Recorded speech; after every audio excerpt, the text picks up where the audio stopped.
Mukapin sa usa ka libo ka mga tinun-an sa elementarya sa tulo ka mga public school sa Dakbayan sa Talisay ang nakadawat og sayong pinaskuhan gikan sa GMA Kapuso Foundation. Sayra nato ang report ni Alan Domingo.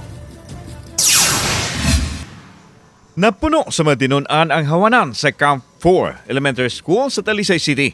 Excited ang tanan nga makadawat sa sayong pinaskuhan. Og isip pasalamat sa Kapuso Foundation. Nagsulob sila og kaong papel nga adunay tatak nga GMA Kapuso Foundation. Ang GMA Kapuso Foundation nagdala sa mga Christmas bag nga gisudlan og mga pagkaon, mga duwaan ug hygiene kit. Phosphorus usab ang faculty sa pag-agak sa ilang matinun-an gikan sa kinder hangtod na sa grade 6. Human sa hamubong programa, gisunod dayon ang pag-apod-apod sa mga pinaskuhan. Simple gift apan nagdala og pahiyom sa mga tinun-an. Butang nga mitatak sa dughan sa mga nakasaksi sa kalihukan. Lakip nila kini mga 5 anyos nga kinder pupils nga halos dili kadaog sa Christmas bag nga ilang nadawat. Christmas po sa... Thank you! Thank you!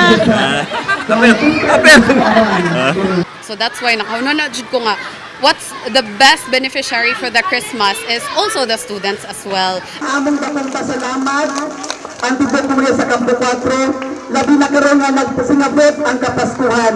Dako na kay inyong regalo ay gasa alang sa mga kabataan-unan o mga tinunan sa Campo 4 manang sir. Way kabutangan ang kalipay nga ilang gibati ug isip appreciation sa ilang nadawat. Dunga nilang giitsa ang mga bula timaan sa ilahang pagpasalamat. Modulaan sa 600 ka matinunan diri sa Camp 4 Elementary School sa Dakbayan sa Talisay ang nakadawat og sayong pinaskuhan gikan sa GMA Kapuso Foundation. Nindot kayo tan-aw ng ilahang panagway, ilang pahiyom sa pagdawat sa ilahang regalo.